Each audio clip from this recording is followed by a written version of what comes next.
corresponde, que podríamos equiparar a nuestras frustraciones en la vida, a nuestros sueños deshechos, las pérdidas, los pasos legítimos e ilegítimos, etc., hay que quemarlo porque ya no tiene ningún sentido. Pero al quemarlo, se produce una combustión, que es lo que yo identifico con el proceso creativo de metamorfosis de esa materia de vida, para convertirlo en obra poética, y esa combustión produce al mismo tiempo una energía calorífica y lumínica, que es lo que a mí me sigue alimentando y lo que me sigue dando fuerza para seguir escribiendo. De la combustión quedan unas cenizas que en el plano real contribuyen a alimentar la tierra, y en el plano metafórico contribuyen a seguir nutriéndome a mí como escritora, ¿no? O sea que hay que situar este libro dentro de un largo proceso que se desarrolla a lo largo de una década, diríamos, y en el que la ceniza sería la metáfora de la vida consumida, aproximadamente. ¿Vale? He aprobado. Sí. Sí. Sí, por supuesto, como queráis, ir preguntando todo lo que queráis. Porque no debe ser casual que ese tríptico del que hablabas ayer también en la presentación de La Casa Encendida se cierre precisamente con el poemario. Es decir, hay un libro de relatos, hay una novela que es como el comienzo, el inicio de ese proceso del que has hablado, pero como el colofón es poético, es decir, es poesía. Esto es algo deliberado, no deliberado. Desde mi punto de vista tiene todo el sentido, pero me gustaría saber cuál es tu opinión. Pues al hablar de tríptico, de esta terna de materiales, pues nos viene también la imagen de los trípticos flamencos, ¿no? De estas tablas pintadas en las que aparecían distintas escenas que se podían contemplar bien individualmente o bien en conjunto. Entonces, los tres libros serían cada uno como un panel de estos, trípticos que menciono, pero que están unidos por una especie de bisagras, que en mi caso serían todos los elementos de intertextualidad que vinculan los tres materiales. Hay elementos que se repiten a propósito, ciertos ítems que le dan una consistencia o que conforman una especie de continuum que proporciona verosimilitud. Es una verosimilitud que está buscada, pero es una verosimilitud que responde también a mis verdaderas vivencias, ¿no? Lo único es que la técnica, siguiendo con el símil de la pintura, ¿no? La técnica que he empleado para pintar cada uno de estos tres paneles es una técnica distinta. En uno es la novela, en el otro es la narración, una narración cuestionable en algunos casos, porque por ejemplo en el libro de relatos yo me planteé romper un poco e intentar dilatar los límites de lo que entendemos como cuento clásico, y abrir o proponer otras formas, igual que lo he hecho aquí con los poemas, que hay poemas que no diríamos que son completamente ortodoxos, y luego la tercera técnica, entre comillas, pictórica sería la de la poesía, Al mismo tiempo, en cada uno de los libros existe también cierto grado de mezcolanza textual. En la novela hay poemas, en el libro de relato también hay poemas, pero hay también cartas, hay notas, hay esquemas, esta tipología, esta mezcla que me gusta mucho a mí de hibridez. Y en este libro, pues como he dicho, aparte de los poemas de factura más clásica, hay mucho juego también formal que se acerca también a lo narrativo. O sea que ha sido un proceso que ha ido alimentándose progresivamente, que no responde a un plan prefijado, pero igual que la vida no tiene planes para nosotros, la literatura pues tampoco se puede planificar siempre, y a mí me ha venido dado según la vida me ha ido aportando o quitando cosas, ¿no? ¿Sí? Bueno, la verdad es que Miren está en Madrid y trae muchas cosas. Viene de un lugar y trae muchísimas cosas. esa voz que ella trae pues tiene ecos de lo que han hecho otras veces los vascos que han venido a Madrid, que han traído cosas, ¿no? Y simplemente recordar que Unamuno pues, estuvo en Salamanca, pero también venía al Ateneo, trajo cosas del País Vasco, Blas de Otero trajo muchas cosas de Bilbao, del País Vasco, Ángela Figuera trajo muchas cosas, Gabriel Celaya trajo muchas cosas, Julia Ochoa trae muchas cosas, John Juaristi trajo muchas cosas, Bernardo Achaga trajo muchas cosas. Es decir, pertenece a esa gama de poetas con voz que traen cosas a la lengua castellana. Y al traer cosas vemos cierta rareza, porque su originalidad no es usada. Esa originalidad no es usada en la poesía convencional, ni tampoco en la poesía que va y viene por los escaparates, ni por los listas de libros más vendidos, ni por los premios banales. Trae cosas porque tienen que ver con ese horizonte mixto que se produce en la lengua castellana cuando un poeta vasco se traduce a sí mismo. Miren, se ha traducido a sí misma y ha traído dos voces de dos siamesas en una voz.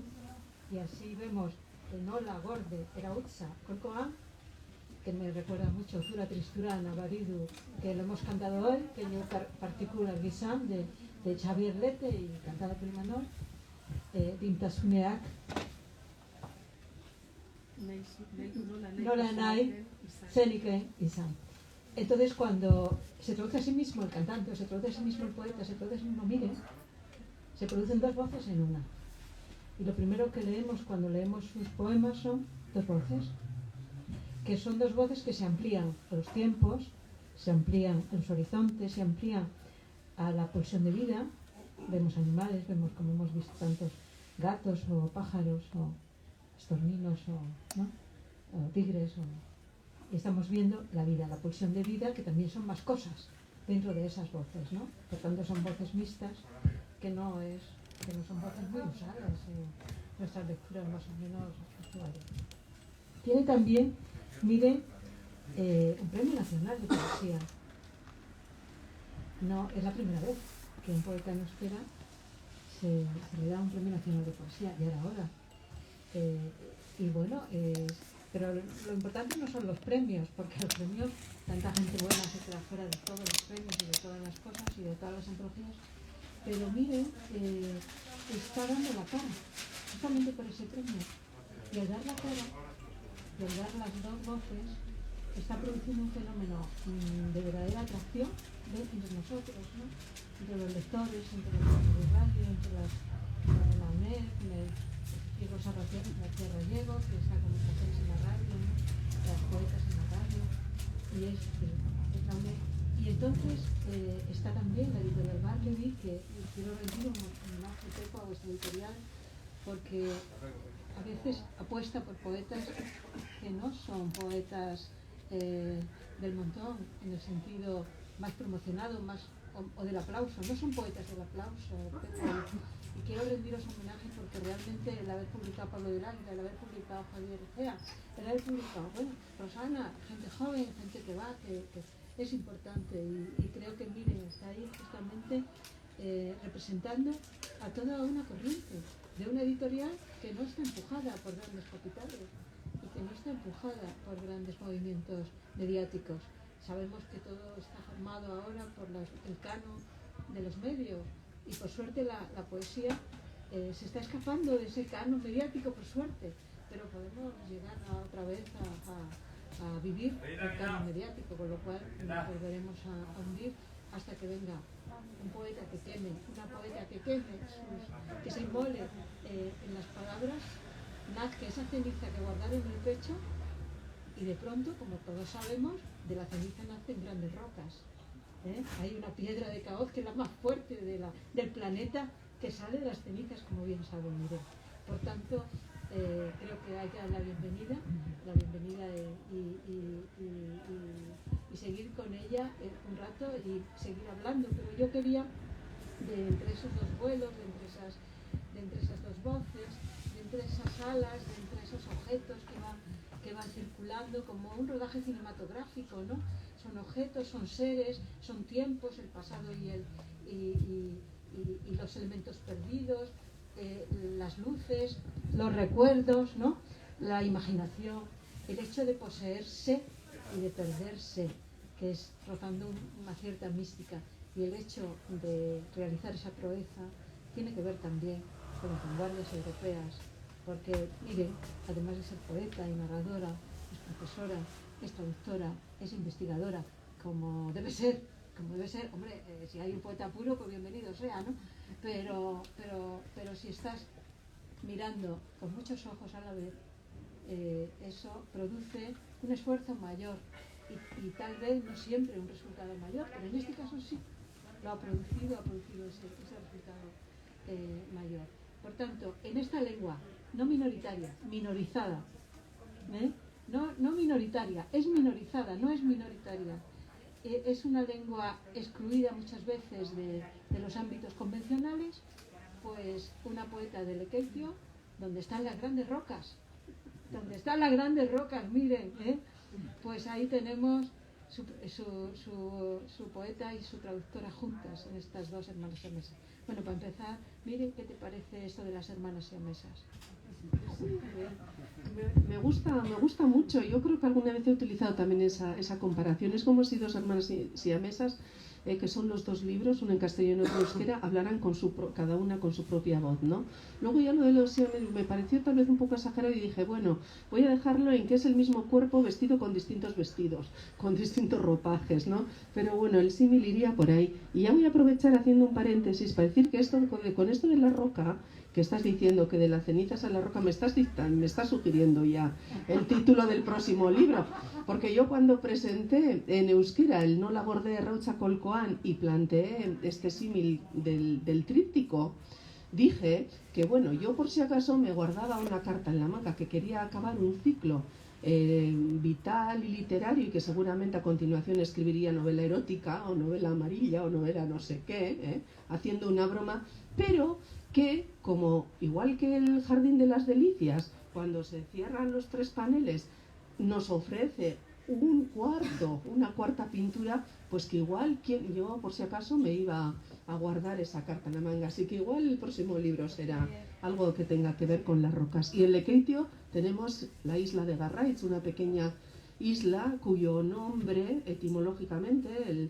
el significado del antiguo topónimo es precisamente la peña o la roca del fuego, de la llama, Garraitz, ¿no? Se supone que en ese pequeño islote, cuando no había faro en Lequeitio, se encendían fogatas para guiar la navegación. O sea que, bueno, aquí hay impulsos inesperados de repente, ¿eh? Muchas gracias. Yo creo que si hablo así un poco alto no tengo necesidad. ¿Me oyen ustedes bien en la parte de atrás? Sí, pues es que entonces voy a dejar, si no les importa, el micro.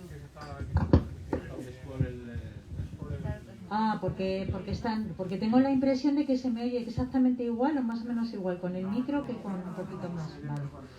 Bueno, lo que yo quería esta tarde, además de decir lo contenta que estoy y sin ningún tipo de problema, lo contenta que estoy porque miren, Agur Meave está aquí y nosotras podemos estar con ella.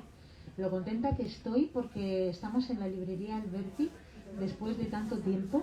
Lo contenta que estoy porque hay amigas y amigos a los que hacía muchísimo tiempo que no veía directamente, sin una pantalla que nos separara o sin un correo, palabras perdidas que nos separaran. Entonces, miren, te quiero dar las gracias porque tú estás aquí y ha hecho que podamos estar pues todos nosotros y todas nosotras juntas, eso lo primero. Y luego también quería darte las gracias porque has escrito un libro maravilloso y para alguien como yo, esta tarde es justo el agradecimiento de la lectora, de quien se acerca a un libro, Cómo guardar ceniza en el pecho, y en su lectura empieza a tomar notas, que no es tomar notas, sino que es contestarte, preguntarte, decirte. Y eso no ocurre siempre que se lee un libro. Hay veces que lees un libro, te aprendes más o menos cuál es el argumento, hay una frase que subrayas y después lo abandonas y lo dejas, pero este libro es un libro de compañía. Es un libro de compañía porque de pronto yo lo estaba leyendo y estaba haciendo también un viaje que tenía que ver con el propio viaje que hace la palabra poética. Desde ese jardín al que tú te refieres, las dos somos muy jardineras, desde ese jardín al que tú te refieres hasta esa semilla que de pronto vuela por el mundo, vuela porque ya es un fruto, porque ha pasado el tiempo, porque se ha hecho el ciclo completo, y esa semilla de repente se queda prendida, quién sabe, en el pico de un pájaro y aparece de pronto, no sé, un verso nacido en Lekeitio y de repente crecido en otro lugar, ¿no? Y yo anotaba cómo guardar ceniza en el pecho y anotaba con el cuerpo, con las palabras que anidan en el cuerpo, el propio, con las huellas y las cicatrices que están escritas en el cuerpo propio, en el de una misma, el incambiable, la casa habitación propia, la que ha de serlo y no siempre lo es, la orografía de la soledad, como una meditación que aparece en el libro. Construimos la casa fuera, miren, o la buscamos fuera, y está tan cerca que no la vemos. Y cuando la sentimos puede hasta ser un obstáculo, un castigo, una cárcel para los planes del alma. Y de repente miren, decide entrar en el alma. Y ahí está la palabra que nacerá o no a través del cuerpo, tinta, cuaderno. Y ahí está la poesía de Miren Agur, Meave. Y está en India, y está en Bilbao, y está en la paciencia que requiere ese gesto para convertirse en un movimiento armónico, en amor y en verso. Y de repente está todo lo leído y todo lo gozado en la lectura, que a veces son libros y se llaman Yursenar, quienes los han escrito, o se llaman Dickinson, o son pintura, pintora, imagen, y se llaman Ende, por ejemplo. Y siempre está la puerta de la belleza, página a página, y a veces esa puerta es angosta y angustia, porque antes de atravesarla la llenamos de paquetes vitales innecesarios, y las alas tienen una resistencia física que es insalvable, y los versos también. Y entonces Miren Agur Meave se pone a conversar con sus lectoras y con sus lecturas, y las acerca a su propio cuerpo y las abraza en versos. Y a veces esos versos nacen en euskera, ese es el vestido, pero es euskera, mujer, que escribe y le da al mundo esa voz, justo. Y de repente todo es como una gran cicatriz, y ella lo dice en un verso. Y entonces el cuerpo crea en sí una especie de genealogía, en el que de los pies a la cabeza, incluso en todo aquello que habitualmente no contamos, ni decimos, ni hablamos, ni le ponemos palabra ni voz, empieza a nombrar.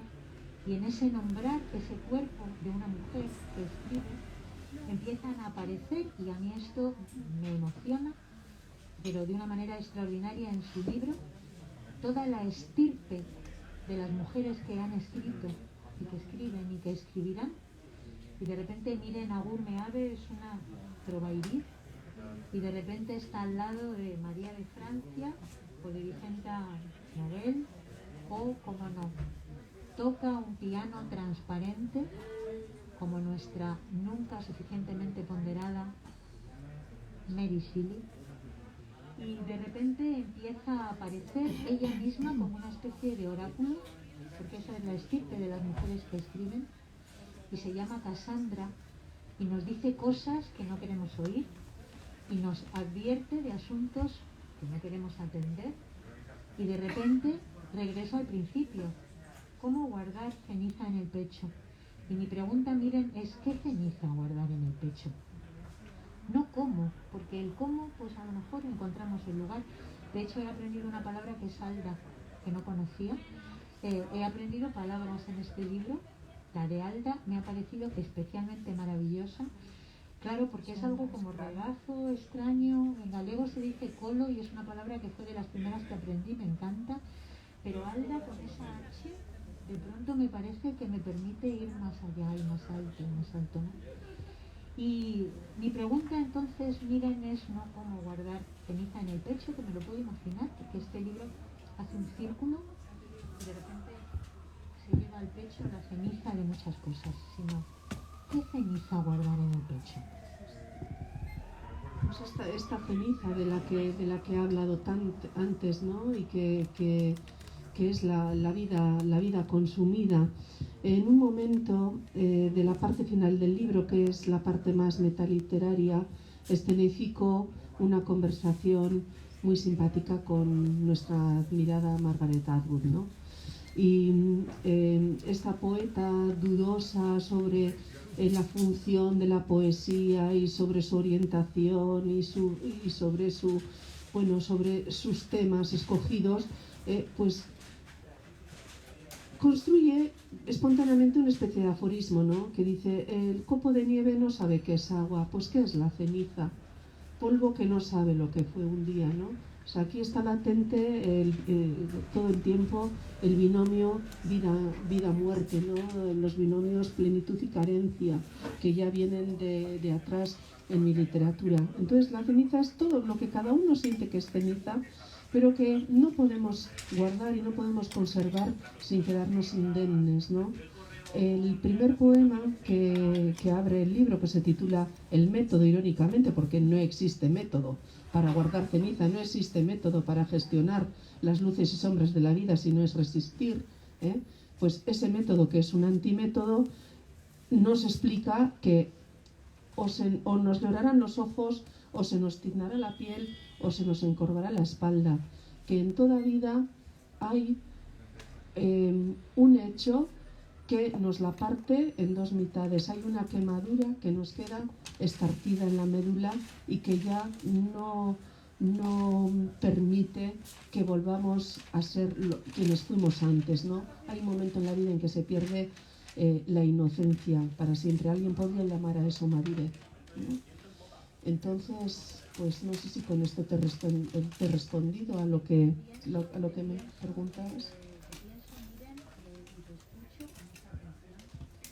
El micro, por favor, el micro. Digo que te pienso y te escucho con mucha atención y estoy tratando de encontrar el olor de esa ceniza y el color de esa ceniza que guardas en el pecho.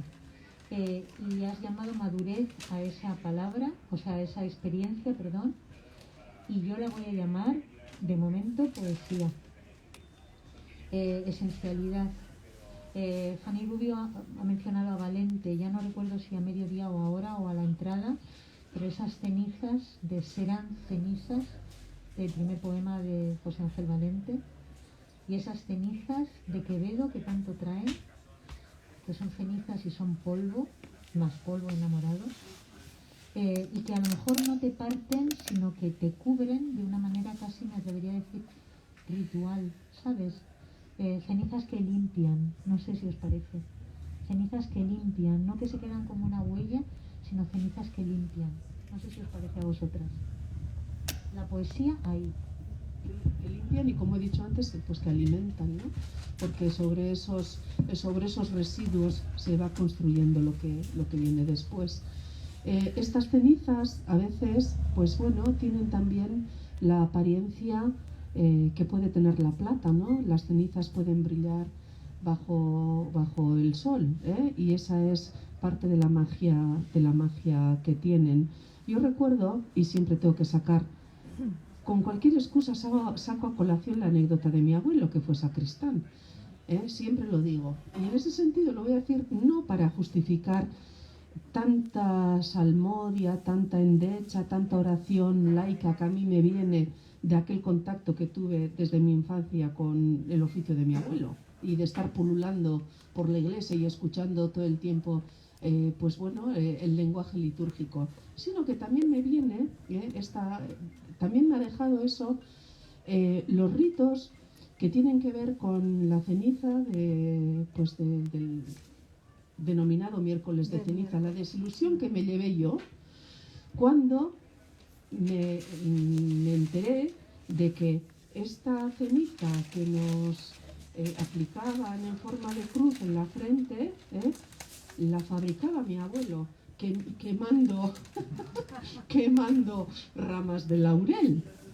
Imaginaros la desmitificación que supone eso para una niña que cree que cuando le están ungiendo le van a salir unas alas para volar al séptimo cielo como mínimo. Me pasó algo parecido también con el asunto de la extremaunción. Todos esos ritos que en mi casa eran caseros, pero para mí tenían un componente mágico. En el trastero de nuestra casa, entre escobas, mosquiteros, el cepillo de sacar cera a la tarima y miles de tarros de mermelada y toneladas de sábanas remendadas, había un bolsón negro que solo podía tocar mi abuelo. Y entonces, de vez en cuando sonaba el timbre de casa, alguien llamaba, venía alguien y mi abuelo salía con el bolso, fuera la hora del día o de la noche que fuera, y se marchaba. Y un día le pregunté a mi abuela, ¿y qué hay ahí? ¿Qué hay ahí? Me dice, el Santo Crisma.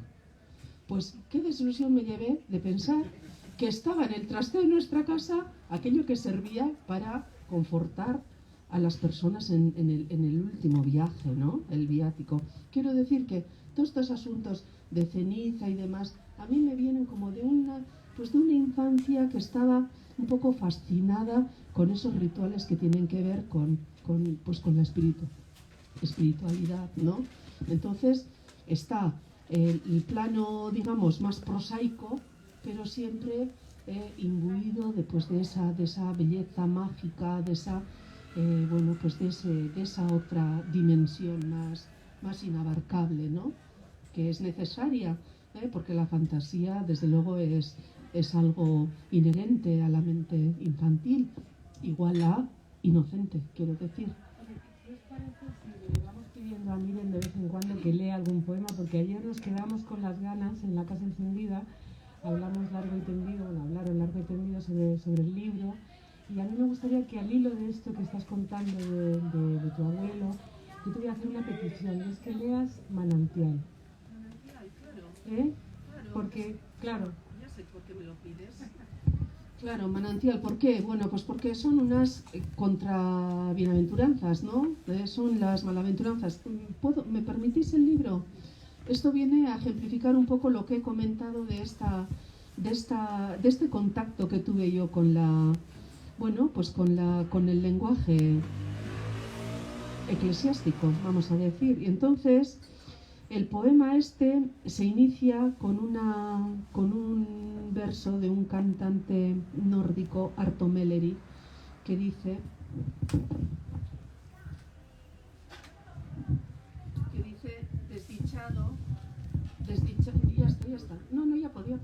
desdichado quien no tiene una sombra en su interior, ¿no? Esto me dio a mí pie para escribir este poema que se titula El Manantial, que es un remake de las Bienaventuranzas, como he dicho, pero que escribí, aunque hay una pena tremenda y este poema está enmarcado dentro de la parte del viaje interior, de la soledad y de la resiliencia. Quiero que sepáis que lo escribí cuando murió mi gato. O sea, imaginaros lo que puede dar de sí un duelo por un animal querido que nos ha enseñado y que nos ha acompañado durante un tramo de nuestra vida, ¿no? El manantial. Malaventurado quien no tenga una sombra en su interior, porque no comprenderá el lenguaje de las flores que anuncian lo exiguo del destino. Malaventurado quien no tenga un hoyo, porque no palpará la roca que ampara con su nombre. Malaventurado quien no tenga un andrajo en su interior, porque asistirá desnudo al banquete de la vanidad. Malaventurado quien no tenga una telaraña, porque no le bastarán sus 2 metros de piel para levantar un refugio a la intemperie. Malaventurado quien no tenga una guadaña en su interior, o una hoz, o un simple cuchillo, porque no podrá segar las amarras de los tibios afectos. Malaventurado quien no tenga un retazo de desierto, porque buscará en mapas engañosos los ojos del horizonte. Malaventurado quien no tenga una trinchera, porque, aunque brinde con el vino del instante, no podrá empaparse con el ventisco de los desafíos rotos. Malaventurado quien no tenga una escombrera en su interior, porque no encontrará ni sombra, ni hoyo, ni andrajo, ni telaraña, ni guadaña, ni desierto, ni trinchera que le muestre que más adentro aún posee un manantial. Eso es. Gracias. Siempre es el latido de vida y de esperanza que se resiste a desaparecer, ¿no? A pesar de todas las cicatrices y las Bueno, yo también me sumo a los agradecimientos. Es un absoluto privilegio, un absoluto placer lo que nos ha traído Miguel Agur y el hecho de poderla compartir y poderla escuchar esta noche aquí en la Alberti. Para mí lo que realmente es más sobrecogedor es el hecho de poder leer un libro que es inspirador y que te dan ganas de escribir. Es decir, yo creo que la prueba del algodón de un gran libro de poesía para alguien que escribe poesía es que durante la lectura de ese libro estás queriendo empezar ya a escribir, ¿no? Y además en las notas finales, ¿no? Ella misma lo reconoce. Yo creo que yo ya he sucumbido a ese influjo, ¿no? de tu poesía. Espero que no sea de manera descarada cuando me ponga a escribir, porque ella misma reconoce, ¿no? La influencia de sus lecturas, entre ellas Marifé Santiago, que está aquí, y lo dice en las notas al final del libro, ¿no? Dice, bueno, he sucumbido a esas lecturas de manera descarada, ¿no?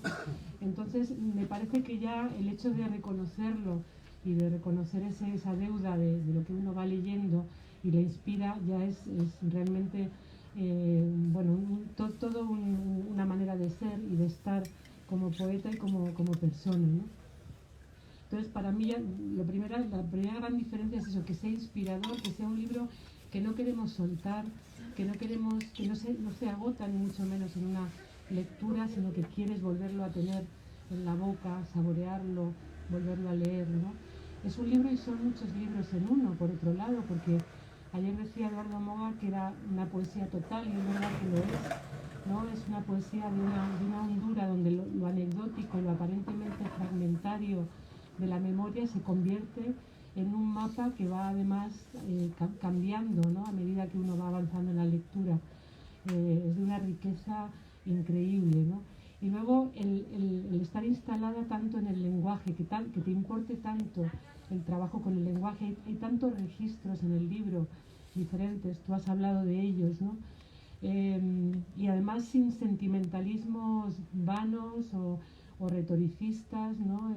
Sino todo lo contrario. Yo recordaba unas palabras también de Luis Rosales cuando decía que no se puede escribir un buen poema con lágrimas en los ojos, ¿no?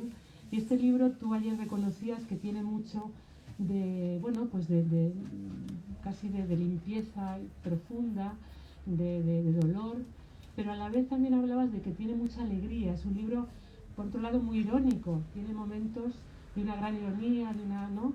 De una brillantez en cuanto a la ironía, ¿no? Y a la capacidad de reírse de ti misma, ¿no? Entonces a mí eso me parece, bueno, pues una cualidad enorme del libro, ¿no? Y yo sobre todo te pediría que leyeras más, porque ya que te tenemos aquí, poder disfrutar de tu voz, que por cierto es maravillosa y muy radiofónica, muy dulce, muy hermosa, y que pudieras leernos algunos poemas más, a mí me gustaría. Y luego una última reflexión, yo he apuntado aquí, la última parte es quizá la más de reflexión metapoética, ¿no? Como decías, hay un poema que es Esquemas del Equilibrio, donde hay un verso que dice algo así, como comprender que el sinónimo del equilibrio que persigues no es la poesía. Y yo creo que por ahí vas, ¿no? Y tiene que ver también con esa premisa tuya. Ayer explicabas cuáles son tus 3 premisas como escritora, como poeta, ¿no? Decías, mantener siempre los bordes de la herida abiertas, ¿no? Y luego ser capaz de arriesgar, ¿no? Claro, hablabas de eso, del riesgo, que por cierto tú lo asumes continuamente, ¿no? En todo ese despliegue, ¿no? tan pues, de distintos géneros, ¿no? Que en realidad ya no lo son, ya es otra cosa, se convierte en otra cosa. Y yo creo que esta frase de este poema va mucho por ahí, ¿no? Es decir, esa imposibilidad de acotar o de definir qué es la poesía, y ahí está realmente la verdad, ¿no? De la poesía. No sé si estás de acuerdo. Estoy completamente de acuerdo y estoy más feliz, es que todo son miel. Yo no os he dado las gracias a vosotras a acompañarme, yo creo que os rebautizaría, yo no sé cómo se llamaban las hadas que acompañaban a la bella durmiente el día del bautizo. ¿Cómo eran aquellas? No sé si tenían nombre, pero yo en vez de llamar Rosana, Fanny y Marife, María, bueno, podrían serlo, ¿no? Pero estoy como... Sí. Me siento eso, como la princesa... Sí, como la princesa Aurora. Ah, flora, fauna, es verdad. Bueno, pues aquí las tenéis, bautizadas, porque vamos, mejor bautizo no podía tener y estoy infinitamente agradecida, ¿no? Bueno, este poema que comentas es uno de los poemas más abstractos, porque claro, aquí hay mucha combinación formal. Encontramos textos bastante barrocos, que los concibo como un juego, no como un pecado, porque en mi primer libro de poemas, que ya tiene 40 años, todo era un querer lucir las influencias, los estudios de la universidad, y aquello era como un, bueno, en fin, como un altar indescifrable, ¿no? Aquí sí que hay a veces barroquismo, pero es un barroquismo de juego, ¿no?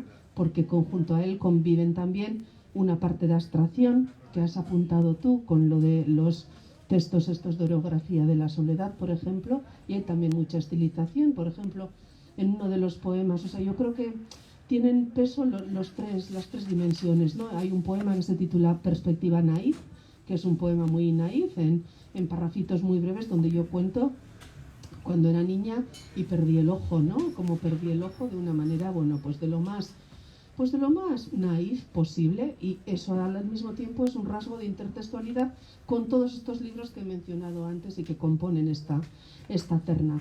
Entonces, centrándome, que ya veis que me voy mucho yo por las ramas, quiero decir tanto que al final no sé ni hasta dónde me voy. Pero aquí, en este esquema del equilibrio, precisamente encontramos una especie de síntesis de las 6 grandes preguntas que yo me he ido formulando a lo largo del libro. El primer poema, el del método, está estructurado, no sé si lo he dicho antes aquí, lo he dicho en la radio, lo he dicho en el bar, ya no sé dónde lo he dicho, pero el poema, el método, tiene 6 párrafos que se recogen en este poema del diálogo con Margaret Atwood en forma de pregunta, y que aquí se vuelven a recoger en forma otra vez como de reflexión final. Los esquemas del equilibrio no vienen ni de tu historia, que es como decir un álbum, que es la primera parte del libro. Los esquemas del equilibrio no vienen de la rebeldía, que es como decir Fósforos, que es ese catálogo de celebrities, de mujeres reales y ficticias que alimentan nuestra genealogía y que nos sirven para plantearnos algunos problemas que nos preocupan como mujeres. El equilibrio no viene tampoco de la armonía con la naturaleza, que es esa naturaleza por la que la viajera del viaje de invierno está transitando en aras de una reconstrucción personal. El equilibrio no viene tampoco del humanismo, que es la parte que tiene que ver con la parte que aborda las injusticias del mundo, porque aquí hay mucho yo personal, hay mucho yo colectivo, pero está también la polemización del malestar de nuestro planeta, ¿no? El equilibrio no viene tampoco del amor, puesto que la quinta parte de este libro es una elegía amorosa, ¿no? Y no viene de la poesía, porque realmente la conclusión es que el equilibrio es un ideal huidizo e inexplicable. Eso es lo que vengo yo a decir en este poema, que es un eco de Margaret Atwood, que a la vez es un eco del método y de toda la estructura del libro. Eso, yo no sé si mola o no mola, no sé si eso gusta o no gusta, pero yo sí suelo necesitar ponerme una especie de ¿cómo se dice? De pivotes, una especie de pivotes sobre los que ir aposentando lo que voy haciendo, ¿no? Y lo que va creciendo para que lo vayan sosteniendo. Entonces, crear una especie de, pues, de sintaxis, aunque sea muy sutil, y aquí le ha conseguido a base de la repetición esta de 666, como el anticristo, dicho sea de paso. Ayer comentaba Eduardo que no se sabía muy bien si Miren era una narradora que escribía poesía o una poeta que escribe novela y relato. Entonces me han avisado que es que nos quedan 5 minutos. Sí, son las 8:15. Aviso. No, elige el poema que vas a leer. De todas maneras, las preguntas que está haciendo el lenguaje en el libro, en una parte que yo puedo, en mi caso, mirar o revisar o gozar, es la pregunta que el lenguaje se hace a sí mismo. Es decir, que ella tiene, de hecho, una perspectiva de salida, ¿no? Tiene una perspectiva de comienzo y una perspectiva de final con sus señales, ¿no? Pero luego el lenguaje va haciendo su trabajo, ¿no?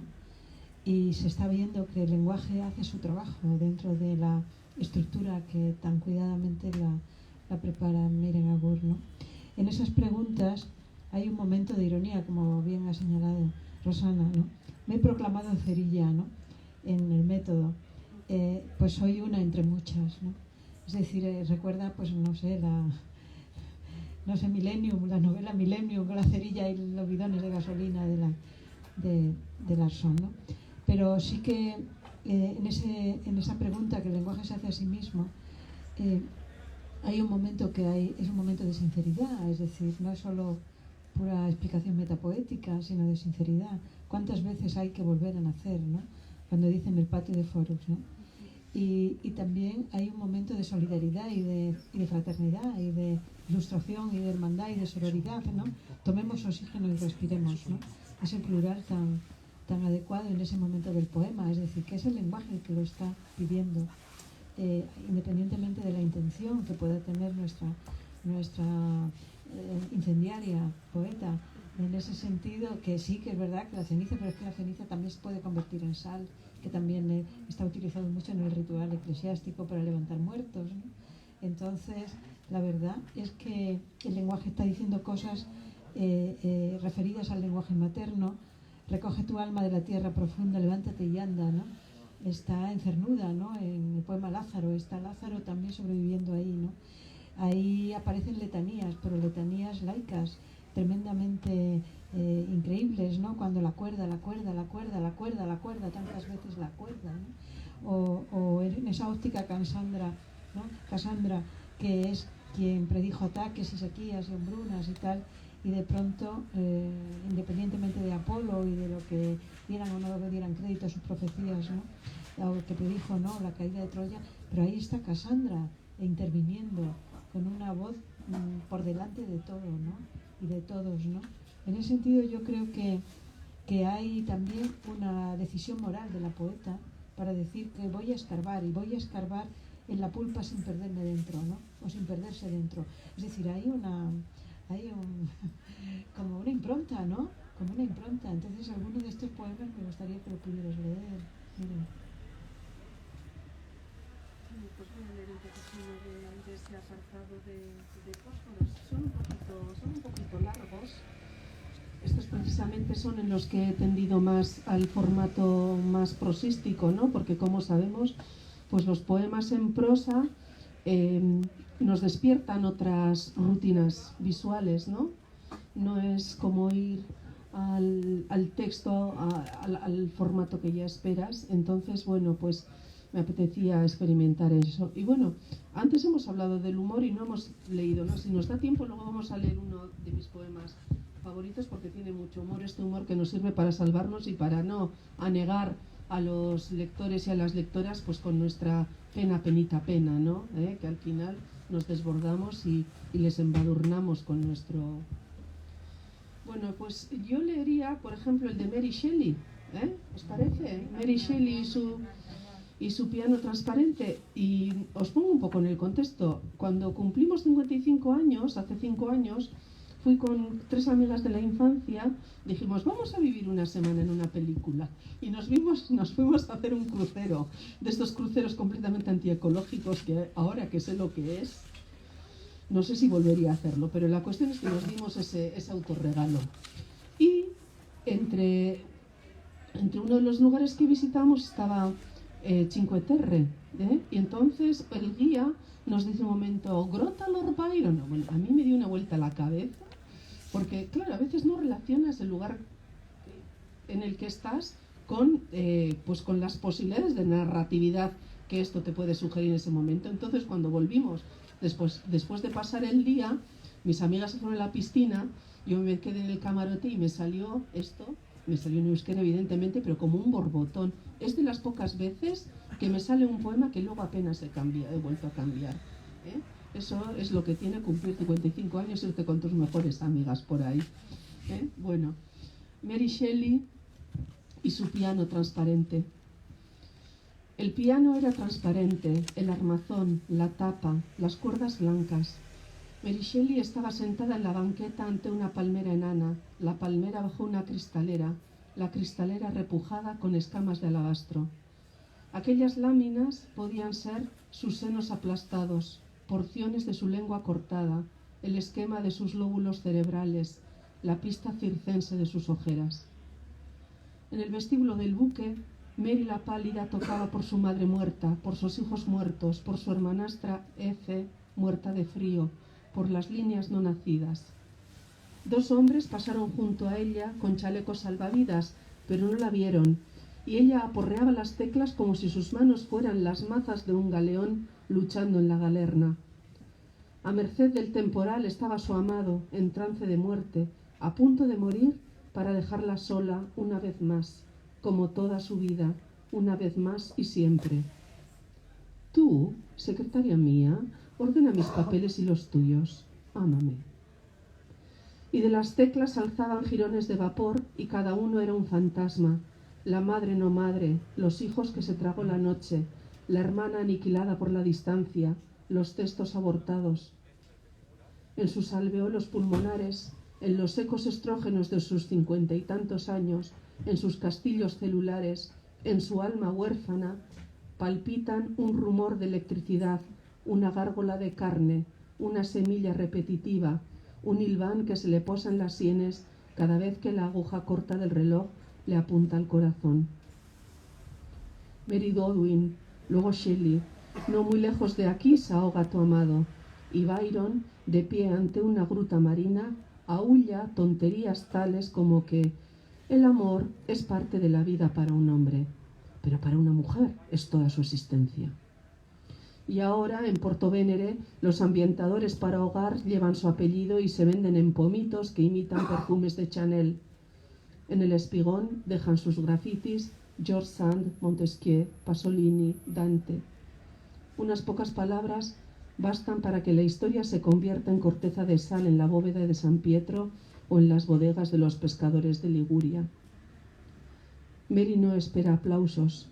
Pasa la partitura digital sobre el piano transparente y practica trémolos y escalas mientras atraganta con sus llagas, sus ideas, sus letras, sus socavones. Ha perdido las gafas, no ve nada.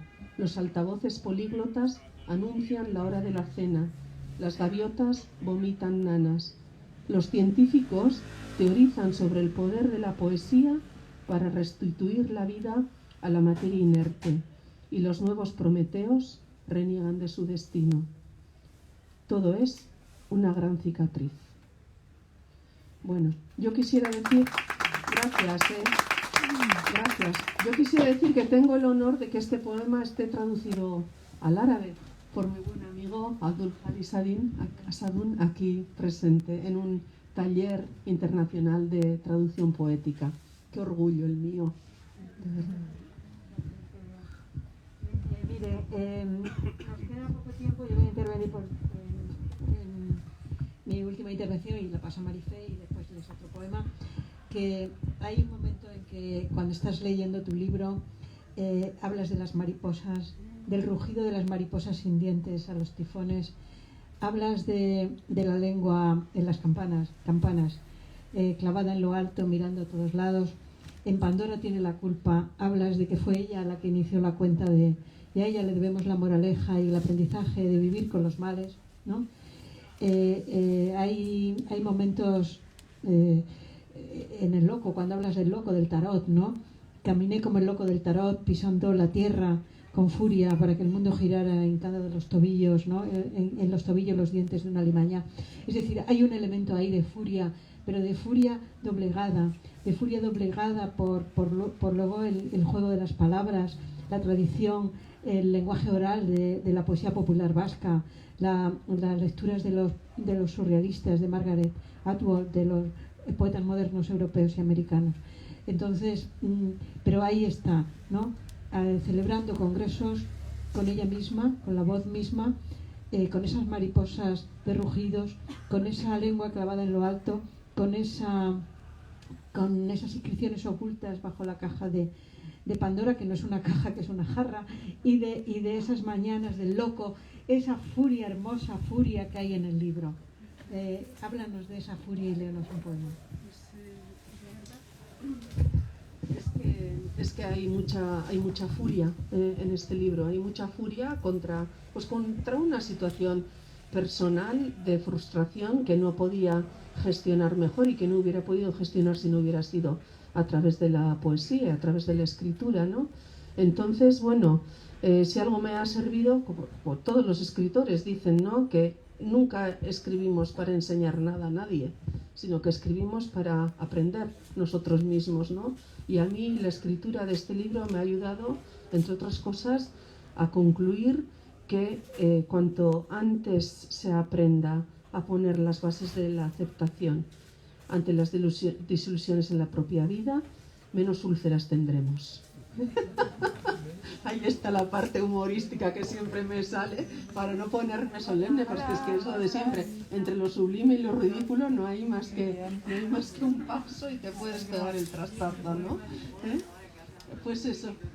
Pues el poema de humor es un poema como empiezo con esta salmodia, esta del principio del método, en el que digo del primer párrafo me comparo jocosamente con Débora, la jueza de Israel, que supo mantener la paz durante décadas, ¿no? Y ella, pues, como se hacía antes, igual que se hacía bajo el árbol de Guernica, los árboles nobles, los árboles sagrados, ella daba sus juicios bajo el árbol de Efraín. Y entonces me comparo yo, como yo tengo una palmera en mi locus amoenus, en este que es también locus eremus, y es también locus conclusus y locus inconclusus, ¿no? En la escritura, el jardín, ¿no?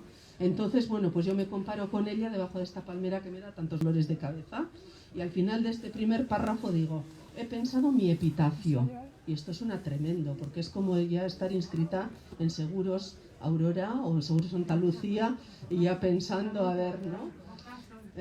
Y entonces, bueno, pues ¿cuál es ese epitafio? Pues este es el epitafio, y aquí está mi hijo que me ayudó a rematarlo, porque uno empieza a volar y se va a la estratosfera y de repente viene la vida real y te dice, Amachu, no, solo voy a decir, no hago spoiler, venga, pues un epitafio al estilo de Dorothy Parker. Habría vivido mejor sin estas 4 cosas: ciertos amores, aquel empleo, los kilos de más y la pasión por la escritura. Contraepitafio inventado al vuelo por el hijo. Ni caso, ahora también está escribiendo.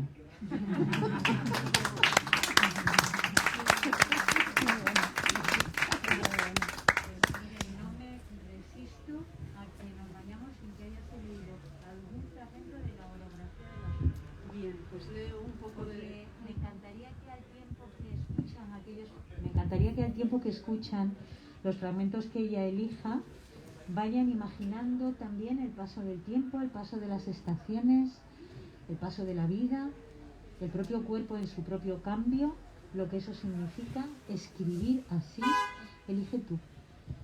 Bien, bueno, me gustaría, y ya veis que una vez de que empiezo, pues no puedo acabar, ¿no?, de explicar, pero siempre se ha dicho de mí que mi escritura está muy inscrita en el cuerpo, ¿no?, en el cuerpo femenino. Y cuando me he bebido una copita de más, chuleo de ser la primera escritora que llevó a la poesía vasca la palabra clítoris, ¿no? Entonces,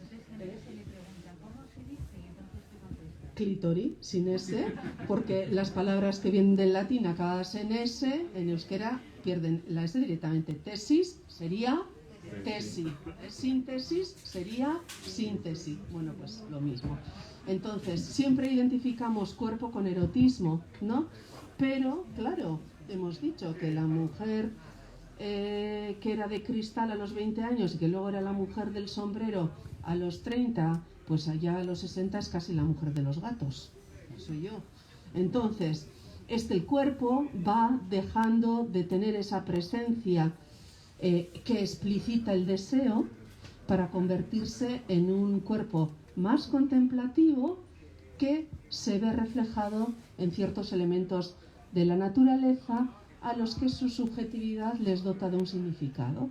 Entonces aparece el cuerpo, pero claro, para los que quieran ese cuerpo carnal, pues igual se llevan una desilusión, porque está sublimado de esta otra manera.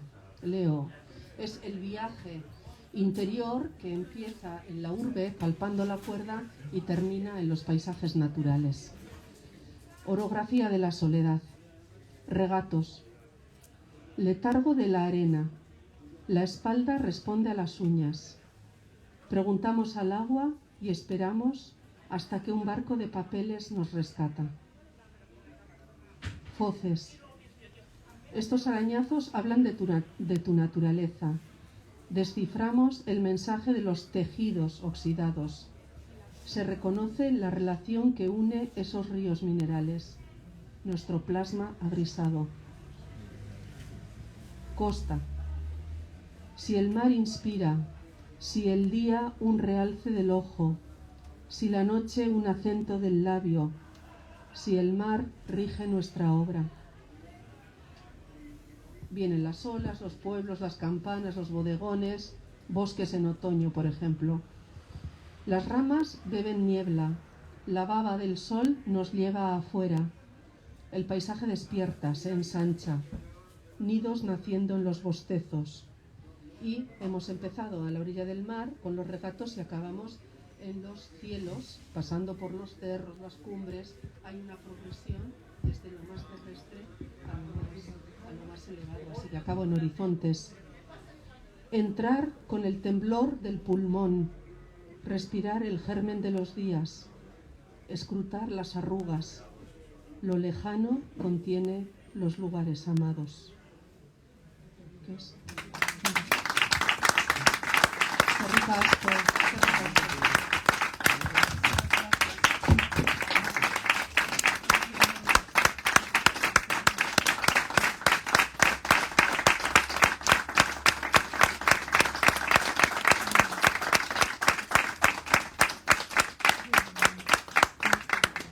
Mire, ¿te puedo hacer una pregunta?